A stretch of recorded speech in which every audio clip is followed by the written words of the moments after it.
don't know about you, but I'm thinking another flood isn't such a bad idea. All in favor of just a total earth cleansing? Say aye. The Kate Daly Show starts now.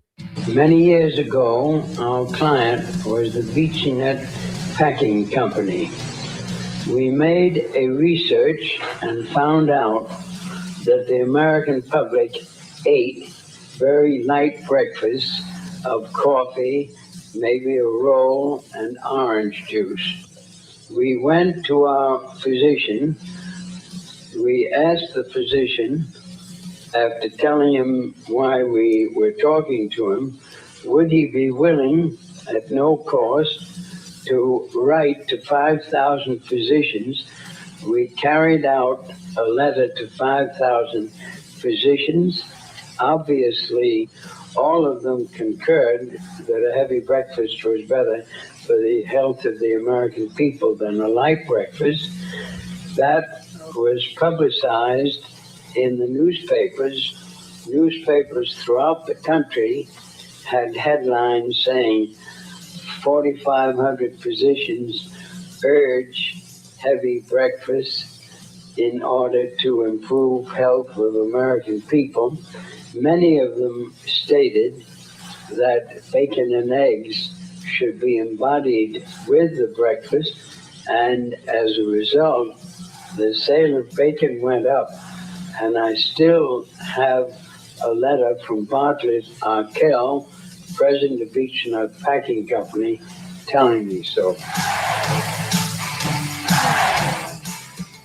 Mass manipulation at its finest. How are you guys today? I've missed you. Boy, do I have a rabbit hole for you today. A new one. I have two this week. Two huge rabbit holes this week. So that was Eddie Bernays, and Eddie Bernays was the father of marketing. He was the guy that sold us on the bacon and eggs breakfast. And how did he do it? He went to 5,000 scientists, and he basically manipulated and paid them. Paid them is the operative word there. And he basically had 5,000 scientists sign off on the fact that if you ate bacon and eggs, because see, the farmers came to him and wanted to sell, more bacon and sausage and eggs. And so what they did was 5,000 scientists signed off on it for the money, because they always do. And then what happened was we recultured our American breakfast into what it is today. And we used to eat very, very light. So kind of interesting that they were able to do it. Kind of interesting that 5,000 people would sign off on it. Just saying. Are we easily manipulated? Oh boy. Oh boy. Yeah, we're easily manipulated. So there's that. And, there's a couple of things today. I mean, there is, of course, John Travolta looks strange and yeah, he doesn't look like the same dude. So that was weird. And that's like culture-y. I know, like just the culture part of the show today, but I just had to comment on it because I grew up with John Travolta. I grew up with Grease and Saturday Night Live, and what the hell? What is that today? I don't know what that is today. I don't know if you guys have Googled him, but Google John Travolta today. I should have grabbed a photo of him before I came on, but okay. Anyway, lots of strange things going on with the celebrities, you guys. So, of course, we have the texting number, right? And it's right on the screen. 435-680-2503. You can text in, you can call in. And I'm going to take you down this rabbit hole today, but I did want to pay attention just for a second to a couple of the headlines. Of course, the State Department launching a review of Mexican consulates over domestic subversion. We have all kinds of things going on with the DOJ and Trump's taxes and yada, yada, yada, yada. It goes on and on, right? And so Massey is vowing a victory as Rand Paul and stumps for him in Kentucky showdown. And then, of course, woke doctors paying the price, a major victory against child transgenderism. Now, remember what I said about the, getting all of the woke crap to a new height so that in 2024, we could feel more saved from all of that. And that if we saved that, then we saved the country. That's not true, but it's kind of what we think. So kind of just an interesting kind of thought just to kick this off. But I do, yeah, Saturday Night Fever. Yeah. John Travolta. Yeah, you had the pants. Well, let me just tell you, John Travolta, I don't know what happened, but he looks plastic. So he looks like a plastic guy. I don't know what else to say. And a lot of the celebrities are looking plastic. Bradley Cooper looks just like Barry Manilow. It's very, very weird, you guys. So, hey, everybody just joining, and appreciate you guys. I have a new ebook up. I know. Wow. And I have 2 more coming in this week.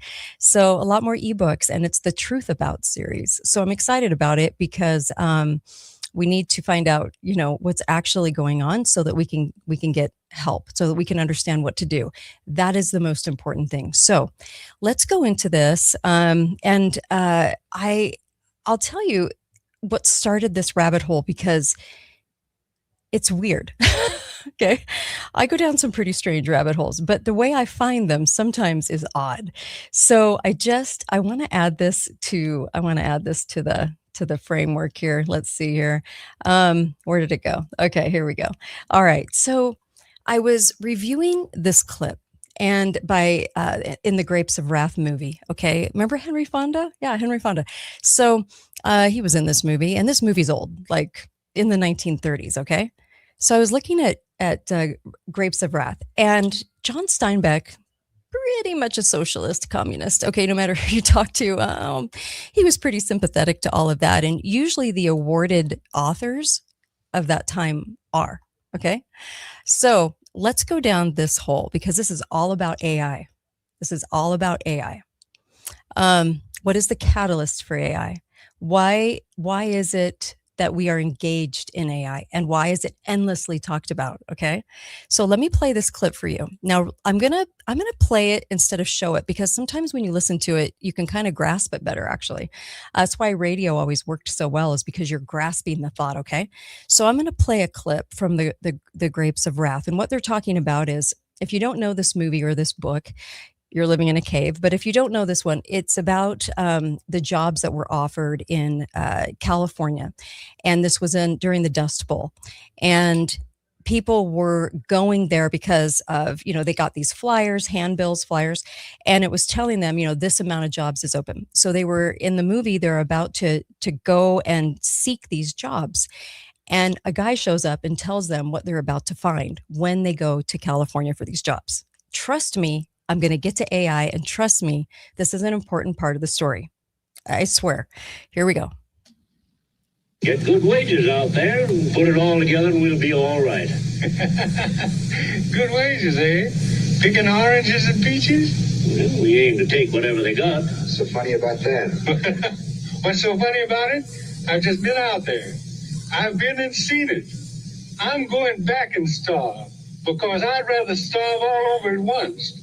Say, what do you think you're talking about? I got a handbill here, says they're paying good wages. And I seen in the papers that they need pickers. All right, go on. Nobody's stopping you. Yeah, but what about this? I ain't gonna rile you. Go on. Wait a minute, buddy. You just done some jackassing. You can't shut up now. The handbill said they need 800 pickers. You laugh and say they don't. Which one's a liar? Now, how many of you all got them handbills? I got one. Come on. How many? I got one. We all got one. I got one. What does that prove? There you are. Same yellow handbill. 800 pickers wanted. All right, the man wants 800 men. So he prints 5,000 handbills, and maybe 20,000 people see him. And maybe 2,000 or 3,000 people start west on account of that handbill. 2,000 or 3,000 people, they're crazy with worry, heading out for 800 jobs. Now, does that make sense?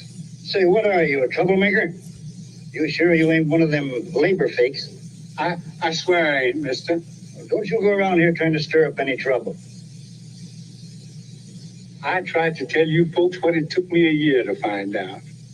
Took 2 kids dead. Took my wife dead to show me. But nobody could tell me neither.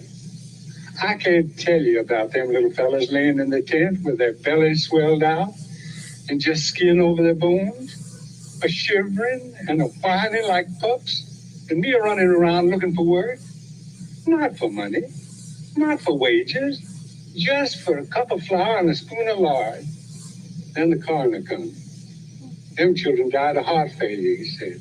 He put it down in his paper. Heart failure? And their little bellies stuck out like a pig bladder? Interesting clip. Okay. And I'm laughing over the clip because, was he sort of a socialist communist? Yeah, he was, John Steinbeck, and visited Russia and was a really interesting guy. But the awards and the accolades always go to the victors of those that are sort of spreading the new world order. Okay. So, we got a lot of people that were, even Grandpa on the Waltons was a total communist. I mean, it was interesting to see kind of all the people that showed up at that time. Okay. So I'm talking about a rabbit hole about AI, and trust me, it connects. I promise you. I know it sounds weird, but I promise you. So this was a rabbit hole I started going down, and by the way, I'll take a caller before I go down the rabbit hole. Why not? Go ahead, caller. Yes, back to your clip from Yeah. the movie. Yeah. I've seen it a few times. Yeah.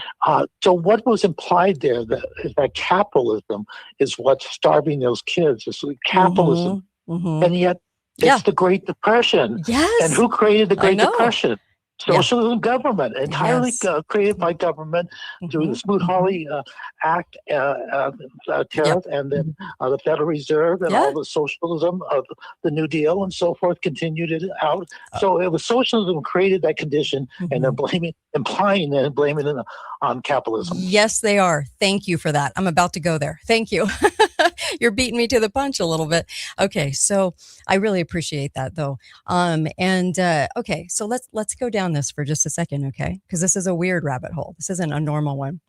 So I was thinking about AI, and I was thinking about Bitcoin, and I was thinking about all of these things, and I know there's more to the story. And when I heard this clip, and the caller was exactly right. See that, because that's John Steinbeck. Okay, so he's going to frame it right to be against capitalism. Okay, I am not against capitalism. I rather love capitalism and think that this country has succeeded because of it.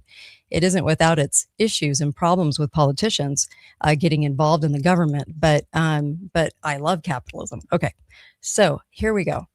So then I started thinking about, I was thinking about these fake jobs, and I was thinking about the Great Depression and how manipulated that was, because I've done shows on the Great Depression. I've done shows on how it was so coordinated. I mean, the right people got out at the right time and the right people got back in at the right time. I mean, it was just so coordinated by the bankers and by the deep state. So I was thinking about that. And then, of course, I was thinking a little bit about the gold rush. It reminded me of the gold rush. Now, a lot of people do not realize what the gold rush, how manipulated the gold rush was. And what I find kind of fascinating about the gold rush era, is that when President Polk got up and said to the entire nation, they have found some nuggets of gold. Okay. So a president is standing there, a president of the United States. And so far there's a few stories. It's not like super substantiated or anything, but this is what President Polk wrote. Okay. He said, now listen to this statement. It's a really odd statement. The accounts of abundance of gold are of such an extraordinary character as would scarcely command belief that they were not corroborated by the authentic reports of officers in public service. Okay, it's kind of wordy. Let me say it again. The accounts of abundance of gold, okay, and there was only a few, are of such an extraordinary character as would scarcely command belief that they were not corroborated by the authentic reports of officers in public service. So there was only a couple of reports. You can hardly believe it, but it was substantiated by government, is basically what he's saying there. And so it was almost like he was admitting a lie at the same time he was publicly promoting the gold rush. Okay. So about 90% of the people that went in never, ever found any gold. And that was by design. So they were selling this dream. They were selling this, moving out west. And this is the time, this is your time, and you can claim millions. Okay. That was the dream. They were selling the dream. And Sam Brannan is your kind of main character in this, because you're about to see the gold rush lie kind of in a whole new light. The gold rush was just a really good example of history repeating itself. And this was in the mid 1800s. And before he ran through San Francisco screaming gold and the American River in 1848, he bought up every single mining supply in the region, picks, shovels, pans, all of it. He made about $150,000 in 9 weeks, roughly about over $5 million today. Okay, so he didn't get it from mining. He just got it from selling the dream. Okay, they had about 20,000 people there in California, but they immediately had about 300,000 people. Okay, so mission accomplished. They got the migration. Okay, now what no one ever talks about with this is that most of the miners made essentially nothing. The surface gold was largely gone by 1850. The average miner income was $6 a day to $2 a day. Okay. By 1852. A lot of violence, a lot of starvation killed off thousands. The real wealth went to the landowners, the infrastructure players, the merchants. Okay. Levi Strauss sold pants. Wells Fargo moved money, and the bankers and the deep staters won. Okay. So what was it about? What do you think it was about? So the people that were embellishing this story understood one thing that I think most people don't, and that is you control the narrative, you control the movement of people, you extract value from the movement. Okay, so you are the miner, you just don't realize it. Okay, so this is why President Polk got up and said what he said, because even though there was only a few stories out of Sutter Mill, at the time, there really wasn't a whole lot to go on.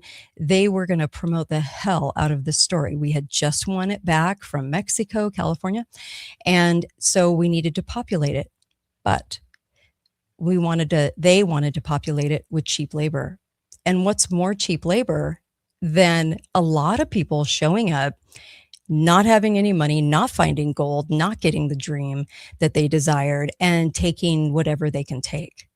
So was it about a migration of people? Well, I think it was. Okay. So this is where it gets kind of interesting. All right. And I want you to stay with me.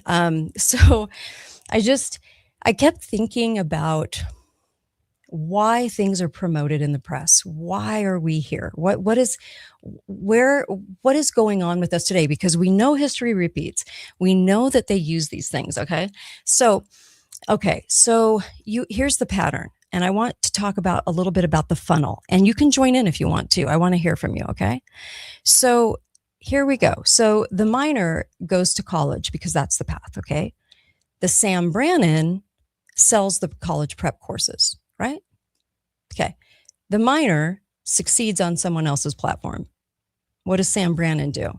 Sam Brannan builds the platform. Okay. That the other person's using. One watches the game. One owns the stadium. So we were taught to sort of compete for these opportunities. Okay. Against each other. And we're also taught to create the conditions that others compete in. And that wasn't accidental, because the education system literally grades you on your ability to follow instructions, right? Basically, they're teaching you how to work, how to be a workhorse. They're not really teaching you how to be an innovator. They're not really teaching you how to think. Otherwise, they'd have a whole lot of recess for kids and they would let them learn at their own levels. They don't do that. It's very indoctrinated in so many ways, but that's a whole nother show. So most people are pretty naive. I think it's hard to see that. It's kind of hard to see the fake wrestling match a little bit for some people.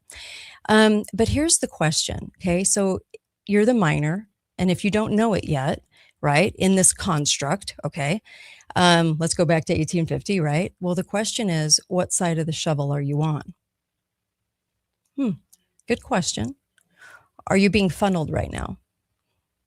but we just don't know it. Interesting. Okay. So, okay. Are you willing to flee to California for the dream? Because, of course, President Polk talked about it. So, are you therefore ready to do this? Okay. And so, I'm going to move on, but I'm finding it strange because we put our head down and we work, right? But we don't really understand. I think, sorry about that. We don't know why we're working. Okay. It does remind me of this song.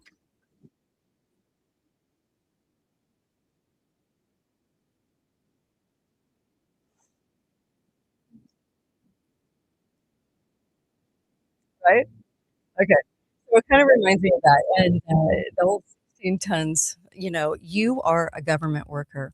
You are going to be part of what we tell you to be. Okay.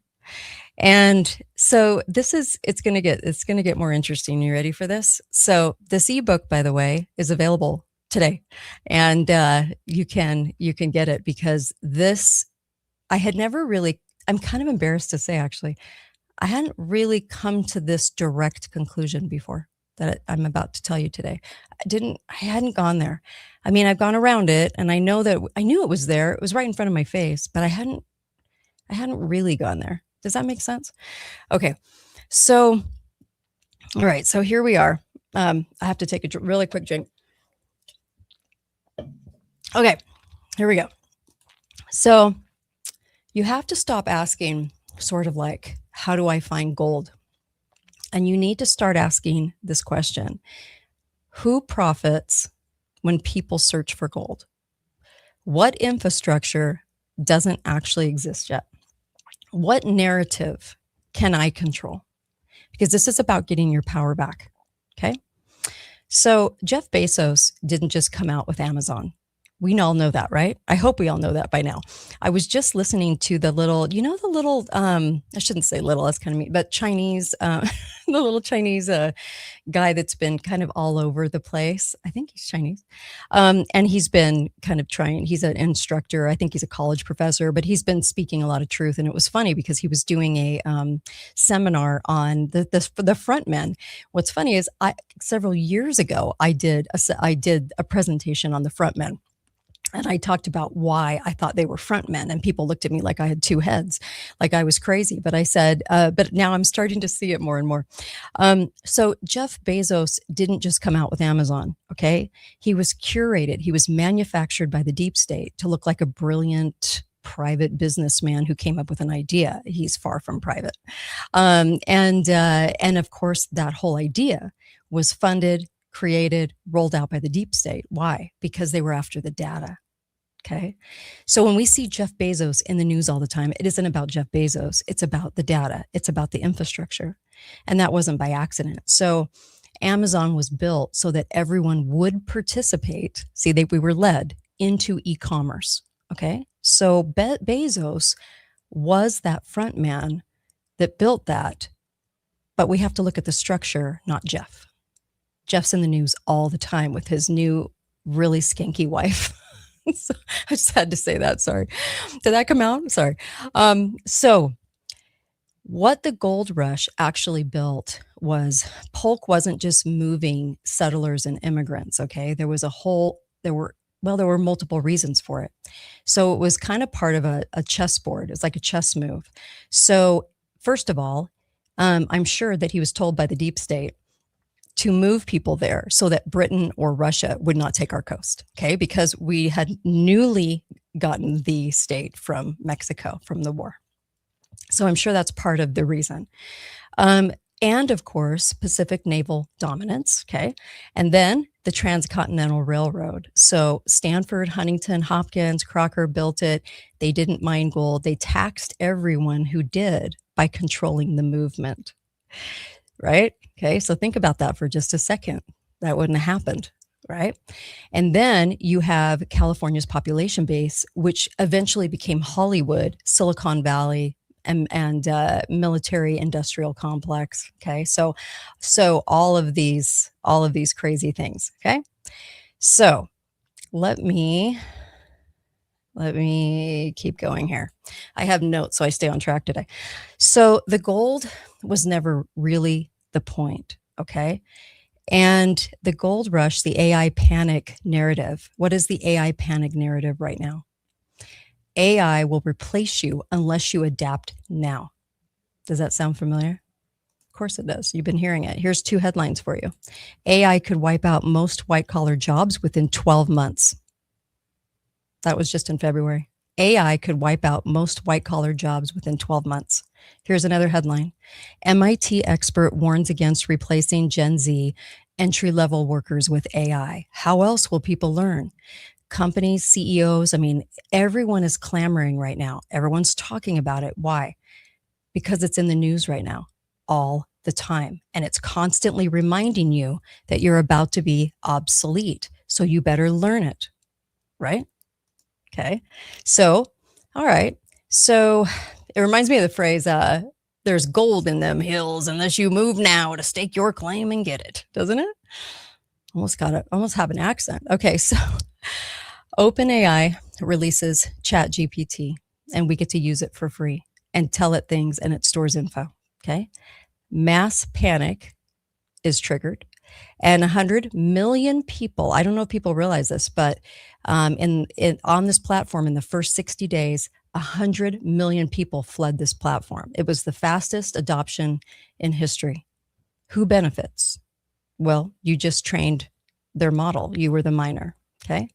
They own the infrastructure that you just fed.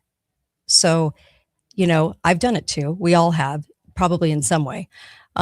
It's just too easy to use. Maybe there's a rare few of you that haven't done it, but I'm going to bet on the fact that most of us have. We get used to it. It's free. It's easy. There might be a little extra charge. No big deal. It's kind of like buying Netflix, right? So no big deal, but hey, it saves a lot of time and it's convenient and you're finding new ways to use it, right? Becoming very, very dependent on it. So now you have to kind of remember that free media is what? Indoctrination. Free internet is what? Censorship.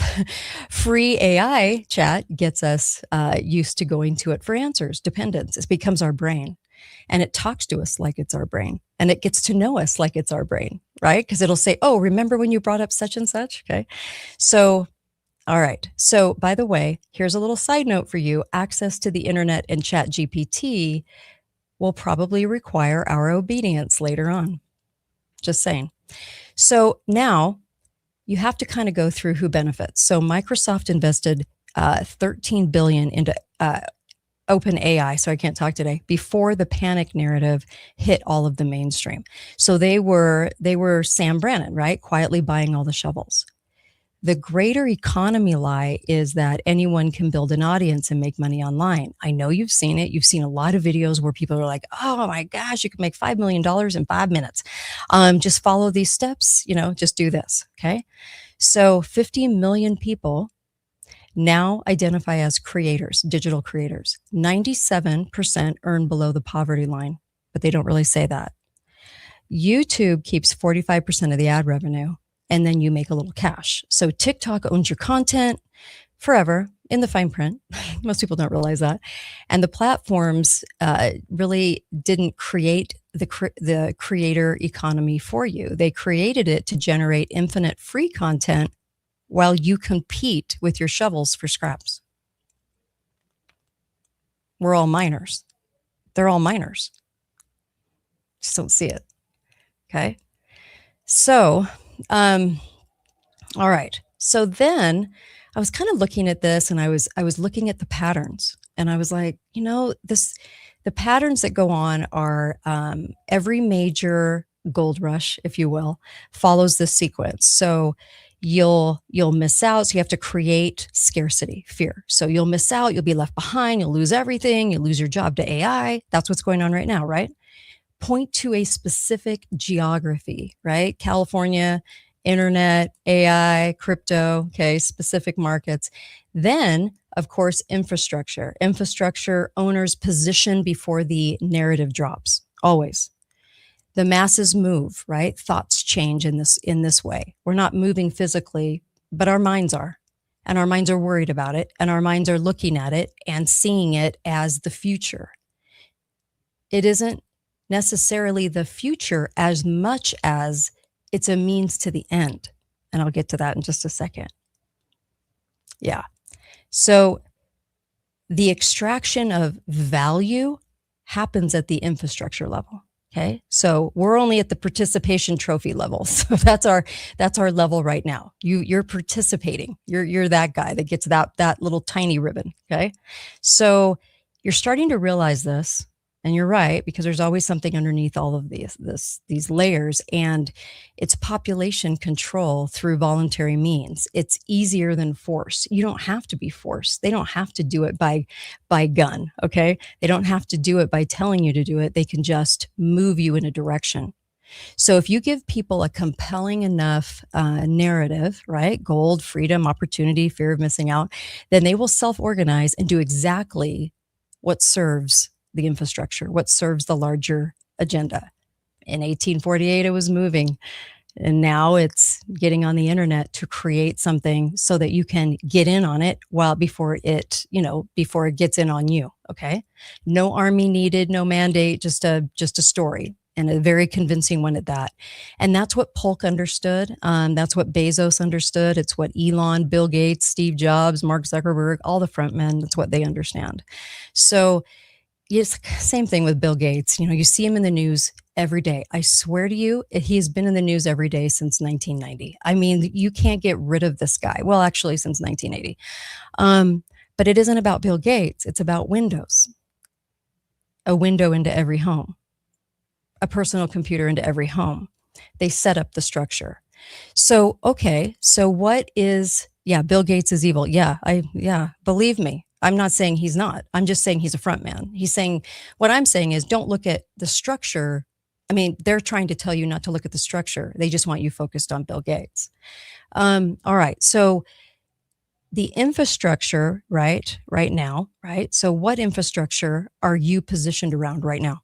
You may be thinking right now, what is the outcome with AI? What's planned? That was my question, right? What outcome is already decided? You're just watching it be executed.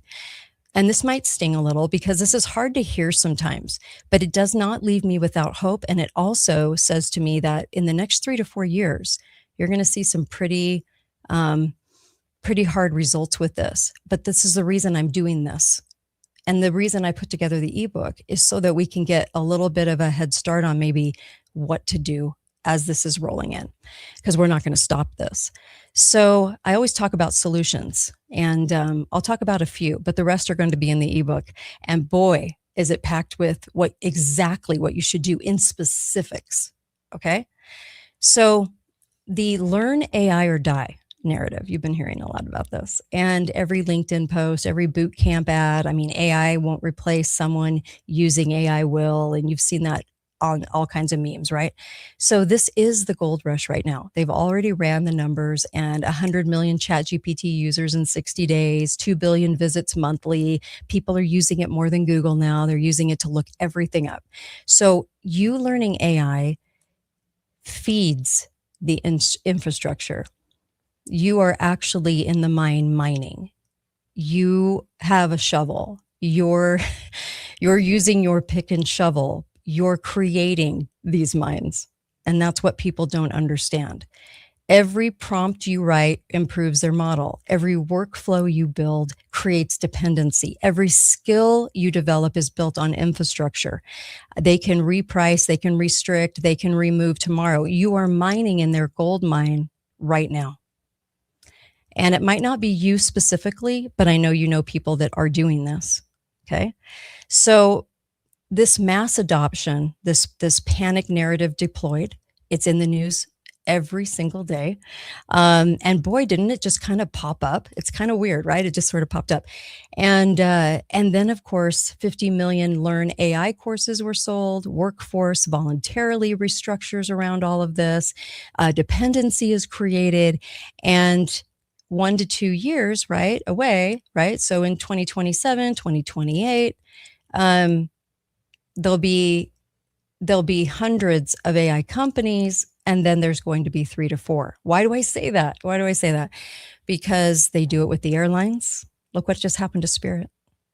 Look what they did to the media. Media has what? Is it down to 4 now? Owners instead of 5? It was 5 for a long time. Used to be a lot more than that. Remember the banks? Remember they were all privately owned across America? They're not anymore, right? So they're conglomerates. Okay, so the rest get acquired, killed, gone. They're gone, and Microsoft, Google, Amazon, maybe Meta. That's who's going to be left in the AI space. So a lot of people don't realize that either. And I think that that's kind of eye-opening for people to understand that it always goes to 3 or 4. Okay.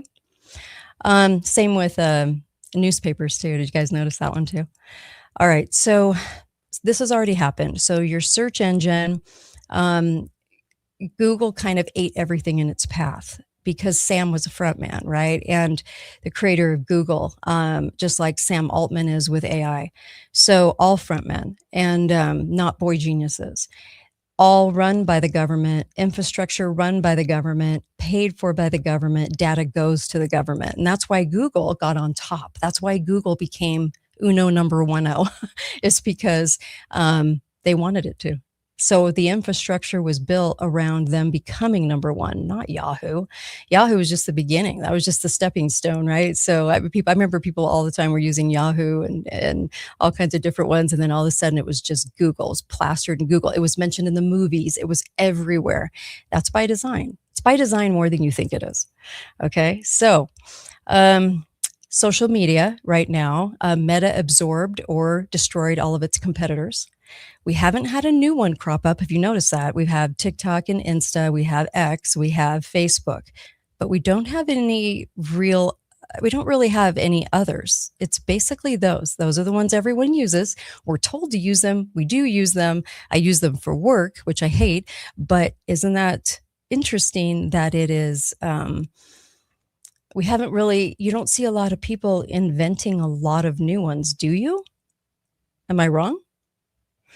Okay, so right now, e-commerce, Amazon controls over 37.8 of all of us in e-commerce right now. So almost 40% shop everything pretty much online, except for groceries a lot of the time, but sometimes they buy them there too. In fact, I don't know if you guys even know this, Amazon developed a health insurance sort of for $99 a year. You can do all the telehealth visits you want to get antibiotics and to get all kinds of stuff. I mean, you name it, you can get it. Not controlled substance, but like medical visits, or you can not join and just pay $29 to do that. They are developing the health insurance. Why are they doing it? And the first thing I noticed was that, yeah, they're doing it because they will own health insurance. It'll go down to a couple of owners. You just watch. Because the whole system now is Obamacare. It's all computerized. It's primed. It's ready. That infrastructure was built so that everything would be consolidated and consolidated easily. That's so scary. That's what's so scary about it. So the things that I'm talking about are going to be going on in the next like 3 to 4 years with AI, the things that I'll be talking about. But so remember when I said that they are going to make us dependent and that obedience for access will come? I do believe that's going to happen because there would be no other reason to send it out as a freebie for us to become dependent. So in order for us, so the dependency upon the system by which we're going to get very used to because it's so fast and convenient and nothing else is. Who's going to go back to the library for answers? Who's going to go buy encyclopedias? No one. Who's going to, no one's going to do it. No one's going to want to do it. So the dependency comes with a very high price because it will be tiered, I think, later on. It's going to come in tiers. Your obedience will dictate those tiers, sadly. So your free tools are kind of a land grab strategy. So this is kind of what people aren't talking about. And I was really examining this as a structure, just like I was the gold rush. I was realizing how it's so very manipulated. It's so very manipulated for us to build something for them. So you have the displacement, you have the economy, you have this uncomfortable end game. You have Goldman Sachs, 300 million jobs affected globally. All these headlines are in the news. And Sam Altman, the guy running OpenAI, okay, the front man, is personally advocating for universal basic income. Now, we've had a couple of people on the scene that have been advocating for universal basic income. But that's not philanthropy. It's stealing because it's our tax money and printed money that gets sent around to all of us. But of course, if you call it UBI or universal basic income, it doesn't sound so, I don't know, theftery. Yeah. So this is the new communism. This is the new globalism. So this is a man who knows exactly what his technology does. Well, he's the front man, and is pre-building, well, they are, the social architecture for a world where most people aren't going to work in the traditional sense. So UBI sounds generous. It is dependency at a civilization scale because you can take your $2,500 a month or whatever the amount is, and hopefully you can live on it as a minor. I don't know. Can you? People can't live on Social Security. It's very, very difficult. They can, but it's very hard. And this is the control. So if you're the minor and you want the minor outcome, then you're going to learn to use AI tools because that's what you're told to do. You're going to become more productive for your employer because that's what you're told to do. You're going to help your company need fewer people because that's what you're told to do. And eventually become one of the people that they need fewer of. So I know this is a lot to take in because I'm going to go, through a couple of things here. This is the ebook that is up right now. And let me just say that a lot of people aren't going to connect the next few dots. Okay, caller, go right ahead. Yes. So the two biggest problems with AI, and it's the ethical problem, and we have, it can be like nuclear energy, could be used for good or for harm, and also the virus, and they want to blame AI. No, it's the people using it that's going to do the harm. Now, AI can be used for good. My dentist was just telling me how it's helped in diagnosing conditions and things like that. So we have to always approach this. Is this a used to expand tyranny, for example, surveillance? And also the AI is going to probably play a really major role in the implementation of tyranny and such things as the digital ID and so, and monitoring your, deciding what you can buy and whether you can, what you can purchase and sell and so forth. But so we have to really look at it that way. So whenever we look at any issue with AI, and the other issue is you're pointing out is monopoly, just like the media, as you pointed out. When you have a monopoly of what the facts are, you're going to have they're going to be dishing out nothing but a great deal of lies. So we have to always have free markets and for the obtaining of facts and truth. I do agree with you. Thank you. Totally reminds me of this.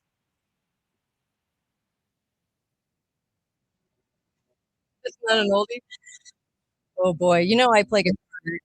And I used to teach guitar a long, long time ago, and I used to teach the song. It's a really good beginning guitar song. Sad, sad song about the state of what we are going to find ourselves in, because I think that's a very foretelling song. But all right, so I'm gonna keep going because there's some things that we kind of need to digest here. So as a miner, you are competing in a market, right? And your AI assisted work looks identical to everyone else's AI assisted work. You're a commodity. It's replaceable. We think that we're getting a jump on it, but it's actually, you're pretty replaceable still. And I don't think people realize that. So 3 actual positions of power in the AI world are this: own equity and infrastructure, not invest in AI stocks. That's still mining, right? So you have pretty early positions in like the shovel layer. Okay. So you have data storage, you have energy infrastructure. Okay. And you have supply chains. Okay. So then you have to be what? You have to be what AI structurally cannot replace. And I mean, like, not be creative, like, go be creative, not like that. But there's a couple of things to do here. One is trust relationships. AI cannot have a 15-year relationship with a client. You can, though. You're a person, you're unique. As far as the physical presence goes, trades, medical hands, anything requiring, a body, hands-on work, those things cannot be replaced by AI. Legal accountability, someone that has to sign their name, cannot be. Genuine taste, a valued opinion or a valued taste. So judgment. AI doesn't have good judgment. It can't judge like a human can. We take in pieces and parts and we judge them, right? AI is not, they're not capable of that. There are a lot of holes in AI that people are not discussing. So you being an authentic you making sure that you're as authentic as you can be in what you do actually will make a huge difference for you. So, yeah, I know that as I'm talking about this, I know that I'm looking back at the past and I'm looking back at the gold mine rush, okay? And it was a migration. Then I look at the Great Depression and how manipulated it was. And what did that bring on? It brought on FDR and the New Deal because the 30s set up the 40s, right, for that. And also the 30s brought in this this poverty level, right? So people did not know what to do, And, my dad still has the stamps. My dad was born in 1934. He still has the stamp book that they used to get for rations. Okay. And so when I'm going back in history, and you can kind of see how they curate these kinds of things, people were open to what FDR was bringing, and he's celebrated as a hero. He's no hero, but he's celebrated that way. Lots of documentaries about him, boasting him up, and making sure people honor him as a hero. He stood for America. And I heard this one the other day. He changed the soul of America. Yeah, he did. And it was dark. Yeah, it was not good. But anyway, FDR comes on the scene because people had this overnight poverty, right? It took about a year for the banks, for all of that to happen, by the way. It wasn't as instantaneous as we think it was. But over the course of a year, people started just kind of losing. Most people lost everything. And when that happened, I shouldn't say a good percentage. And it set up the mindset. Okay? And that mindset was, we will take socialism. We will take Social Security. We will take farm subsidy. We will take these things because heaven forbid that were to happen again. We don't want to be left like that. And we need safety nets. Now, in the past, basically in the 1800s, whenever somebody wanted a barn to be built or a building to be built, I know people think the Amish do this, but people did this in communities all over the place, and everyone would join in. They would make food. They made a day of it. Okay. And they would build a barn together. They would build somebody's, house. They would build the construct. Okay. You didn't just go hire a contractor. The community came in to help. And everyone got a turn at that so that they were each other's economy. And it wasn't just the Amish. I know you probably hear just the Amish have done that, but there were so many county cities doing that. And the dependency, right, upon the government to help out instead of our neighbors grew enormously during that time. So you can kind of see how they maneuver, how they work, because they had the Dust Bowl too. Now, we've talked about the Dust Bowl too. And there's some manufacturing going on with that one too. It's a whole nother show. But the Dust Bowl combined with the Great Depression, talk about a 1-2 punch, right? Talk about so many things going on at that time that would create a different kind of mindset. Okay. So OpenAI builds all these interfaces that don't need them anymore, right? The prompt engineers. So at some point here, the people that are sort of feeding the beast aren't going to be necessary because it's not, once they have built that, once that they have done that, the certain bulk of it, all those miners doing all of that, right? Well, the job is done, because at the end of this, and this is kind of sad to say, but at the end of this, you will have lost jobs. It's the point. It's the whole point. Now, on the show, we talk a lot about, digital ID, and that is part of it. Digital ID coming in, we talk about all of these control mechanisms, but I don't think we ever talk about the end game, the means to the end of AI. When people picture AI, they picture sort of this open window of trajectory, where it's going, where it's going to go forever. Okay. But they don't see it as a structure, as a means to an end. Why are they highlighting it every day? Why are they talking about it every day? Why do they have you fearing it every day?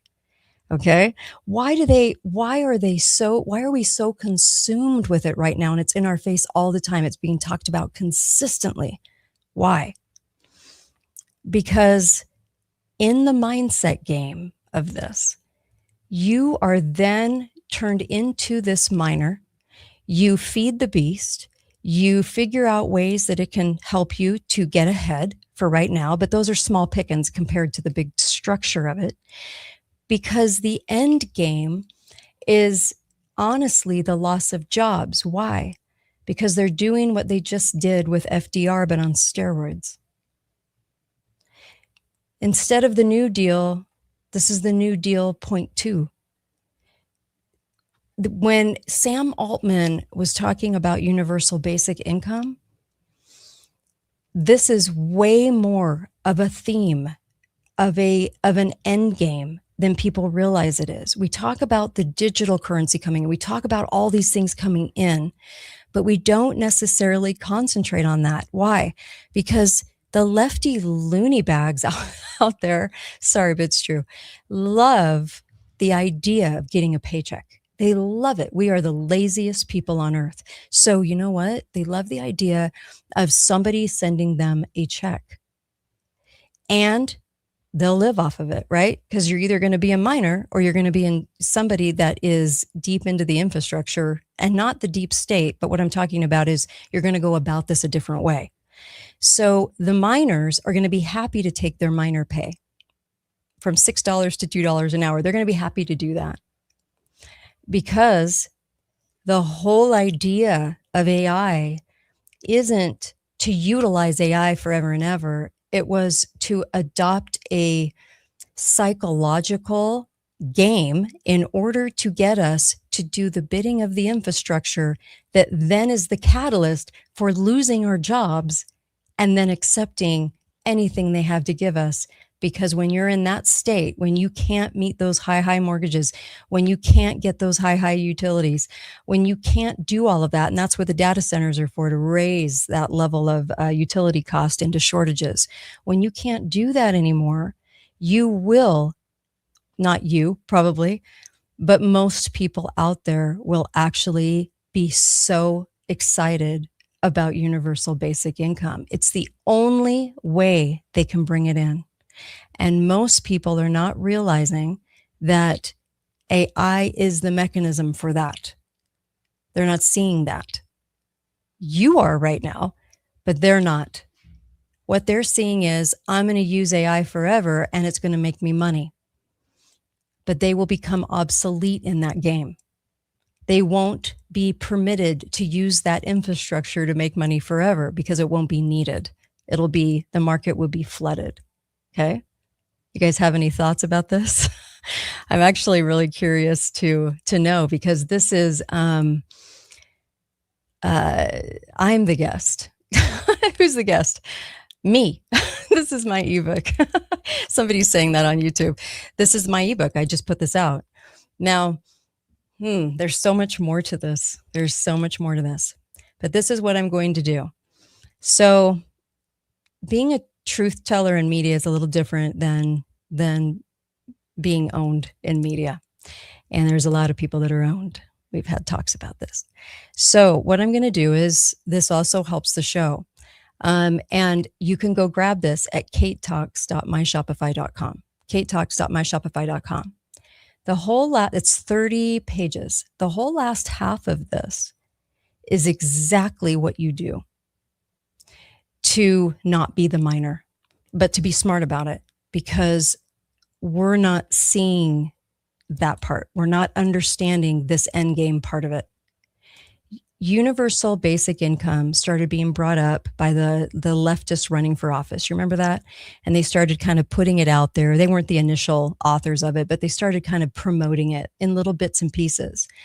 But Sam Altman over AI, he has a huge desire to do it. He brings it up from time to time, but it's not being brought up all the time.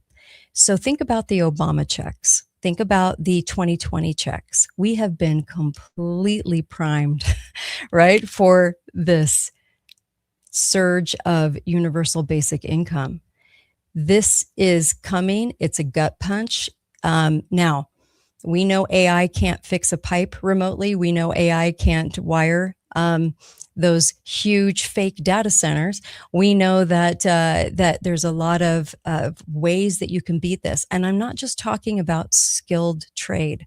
I'm talking about a lot of other things in this book, because a lot of things came up for me that I thought were kind of different than what I've heard before.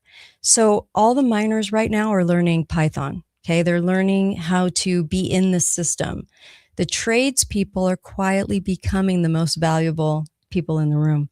They don't realize it, but they are. And there'll be a lot of money to be made if you can have a skill. But this is even beyond that.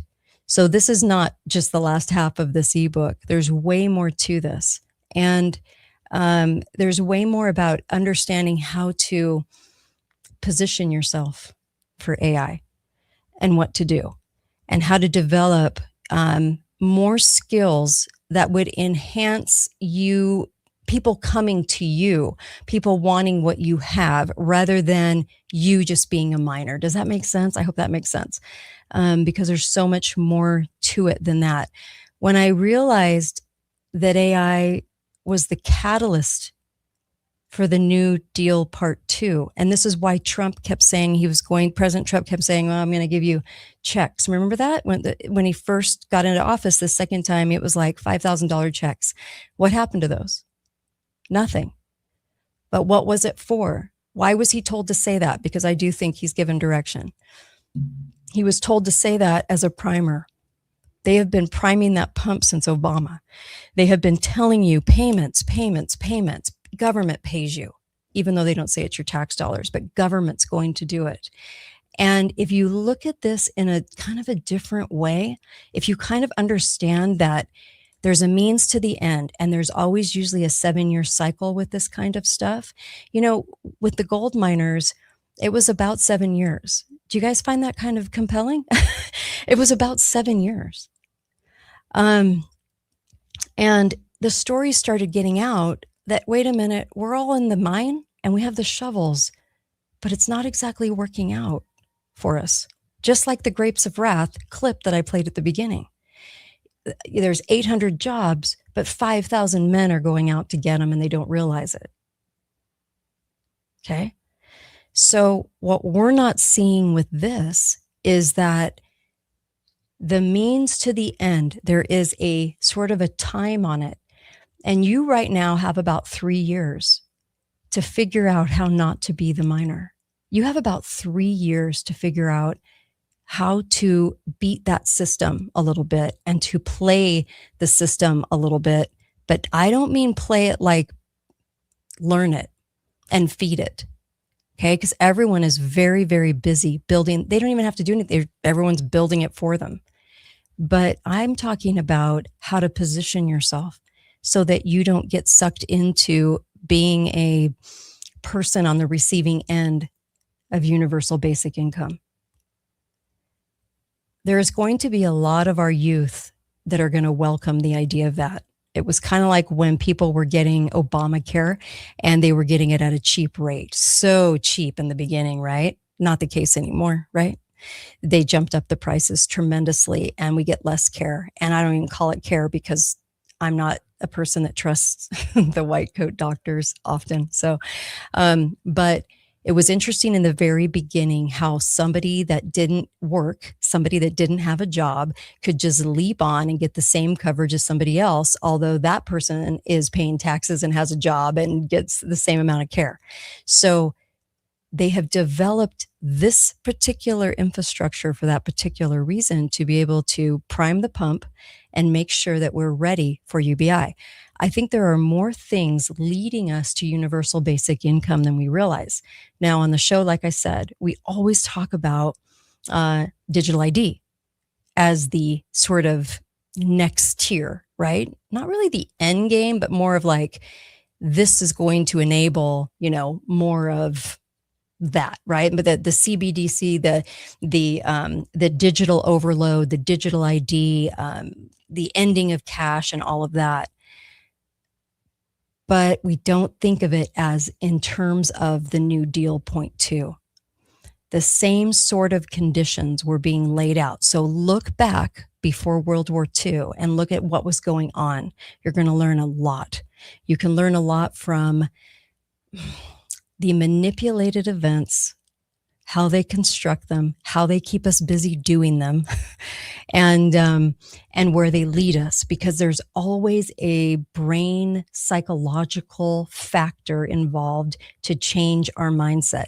I can't believe how many conservatives were welcoming FDR and welcoming his completely new socialistic schedule of events that led us to this point now.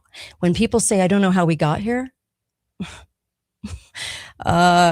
just go back to World War II. World War II changed a lot of things, and we've talked about those on the show, a lot of things. But I do find it concerning, okay, very, very concerning that we're not seeing this like we should. And when I went down this rabbit hole, it was pretty eye-opening for me, actually. I know it sounds like a simple concept. Usually it's always right in front of your face. But I didn't really concentrate on UBI because I didn't think the people would go for it.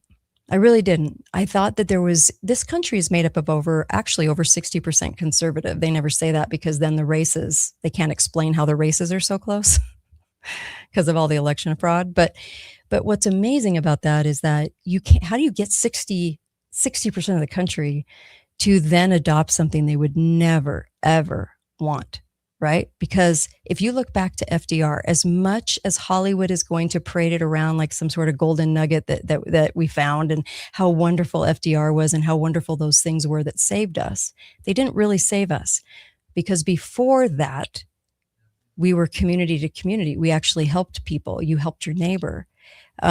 Before you had the safety nets and the money taken from you for Social Security, you had a neighbor, you had a friend, you had a church. And that's who people went to. The government wasn't the savior and they weren't necessary.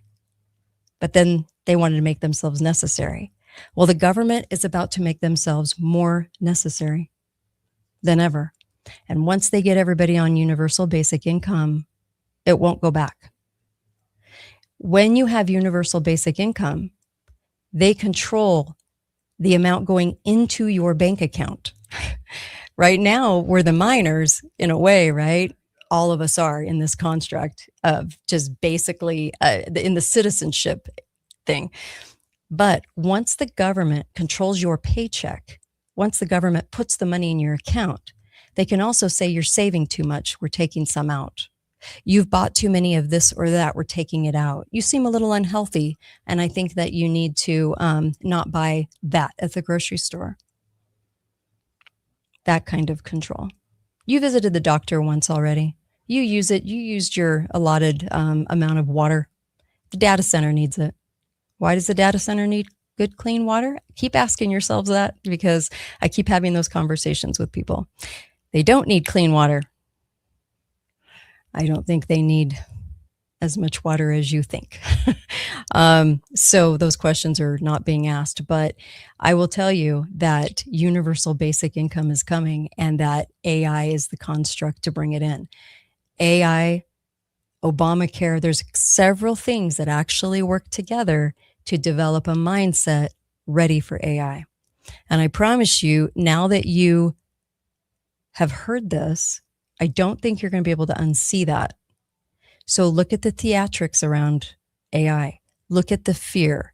Look at the amount of headlines directed toward fear that you better get on board or you will be left behind. They are desperate for minors. They're desperate for this. They want this. They want these minors. And I guess we have a choice, right? So you have a choice to be one or not. And right now, with the allotted time in this 7-year cycle of rolling AI out, you have you have a few years, a couple of years.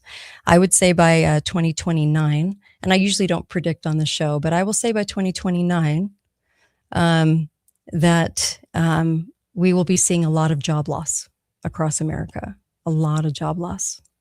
It'll come in a couple different ways. It also, like you know how they combined the Dust Bowl with, the Depression. See, you kind of gotta scatter your events.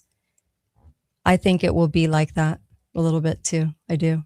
I think that they're setting it up so that if it's spread out, your events are spread out a little bit, you don't question them, right?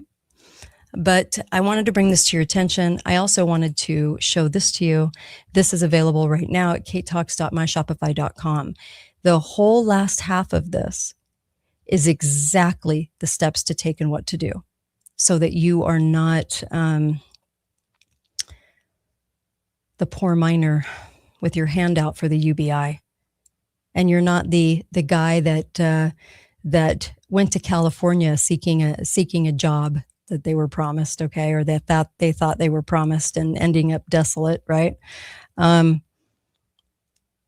This is something that's bigger than I think what we can comprehend sometimes. And I think that we don't realize how apt people are to jump on board when they're in a crisis. And we all know that emergencies are used for crisis. So whatever's coming our way, when they're good and ready and people have built this infrastructure for them and built all the data and input for them for control, it'll be really interesting to see how they market this to us. And believe me, people will take it. They'll take it. They'll have their hand out. That's how it works. So get the ebook. It supports the show, but man, there's some great info, and there's really great info as well that you really do need to share with kids and grandkids, because, I was sharing this with my own kids. When I say kids, they're in their 20s, but I was sharing this with them because this is so vital and important to be able to understand right now. When those miners went out west, they didn't realize they were being used. They thought that it was the American dream and they were just going to go after it. And they didn't think a president would stand up and lie to them. They just didn't think that. They didn't think there was a deep state. They didn't think that there was going to be the things that transpired, but they were so used. It was the whole reason President Polk got up and said, "Go west, go find your gold." There was a whole lot there, more than meets the eye. And so they just didn't see it. And so we don't want to be that, I would imagine. I don't want to be that. You don't want to be that. So I so appreciate you tuning in. There are things that help me stay on the air and down these rabbit holes. And I have another one for Thursday that's a really important rabbit hole too. It's a strange one, but it's good. And it took me a long time. And so you can help the show. You can donate to the show. You can actually go and get Cardio Miracle. I love Cardio Miracle. I use it every single day because of, it's beet powder. It's got everything in it, all your fruits and veggies, oh my gosh, it's just packed. And I get a lot of products as a host. I get a lot of products sent to me, but this is the one I always take and my husband always takes. And so, it's hard to get my husband to take something. So I'm telling you, he loves that product too, as much as I do. Cardiomiracle.com. You'll have energy. It's great. You'll love it. It's fantastic. And it'll feed your vitamin D and feed your body those minerals. Because right now, I think people that I'm talking, I shouldn't say everybody, but people that I talk to, one of their biggest questions is, why do I feel like crap? Why do I feel like crap? What's going on? Which is it? Is it the toxins? Is it the chemtrails? What is it? And so we'll do a show on what it is and trying to nail that down, because I think that people are walking around going, I don't have energy. I feel zapped and I feel terrible. So what am I, go to cardiomiracle.com/Kate. Okay. Put in the code word Kate, but go to cardiomiracle.com/Kate. Go get the ebooks, get the one on cancer as well. The one on cancer is amazing. It's got the most amazing information on it. If you don't want to do chemo, please go get that. It's at katetalks.myshopify.com. There's a deep dive on Disney. There's this one. This is the truth about AI and Bitcoin, but it's how to position yourself. And I want to leave you with this. Bitcoin. Okay. I didn't get into Bitcoin a lot, but I do in this booklet. Okay. This short read digital book. Why did they call them miners?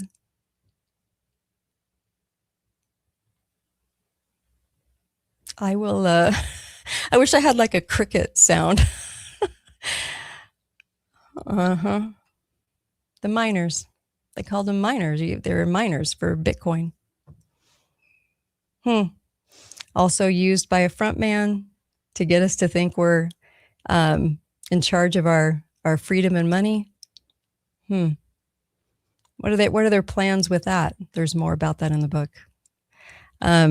This is important, you guys. This is so important because I think we need to warn people about this. I think we need to make sure people understand this little history lesson, because I have never heard anyone bring it up this way in order to sort of look at history and see how they plan and execute the structures they build and how they manipulate the masses.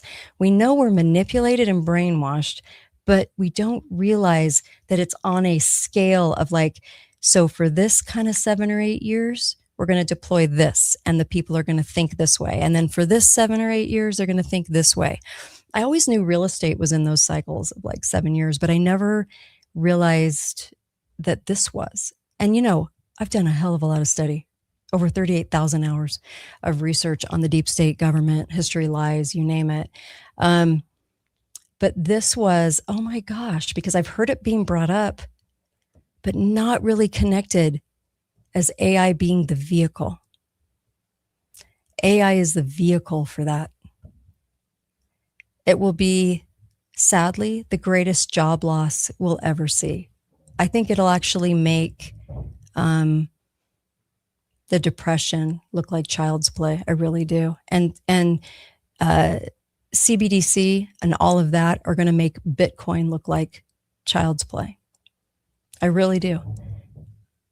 And they're called miners. I just could not stop thinking about that. I was like, you have got to be kidding. It's just weird. It's just weird. I don't know what else to say. So, all right. So I will try to, there is I thought there was a link to the cancer book on my website, but somebody's saying there's not. So I'll need to make sure and put that on katedalyradio.com, but go to katetalks.myshopify.com, katetalks.myshopify.com and go get it. Go get it right now. You're going to want to read what I have to say in the last half because I only went through the first half. There you go. History lesson, check. Part of a structured check, and realization that we are the miners in this, that we are the miners of 1848. Sadly, check. So I really do appreciate you guys. Thank you for tuning in. And I loved that Eddie Bernays clip at the beginning because it says a lot, doesn't it? The Eddie Bernays clip and how manipulated we are. It's in a lot of different ways. What can I say? And there's so much more in this booklet that I could go over, but I do want you to grab it, support the show, and help out because there's only a few truth tellers left. So I thank you for that. And go to the website. I think the Cardio Miracle link is there. And I really appreciate you guys. Be faithful, be fearless. You can find out why I say that on the website. And KateDalleyRadio.com. Sorry, I can't think today. Really appreciate you guys. Thank you. Thank you for tuning in. And I'll end with my intro music because I don't have my outro music today. Thank you. And I'll see you tomorrow.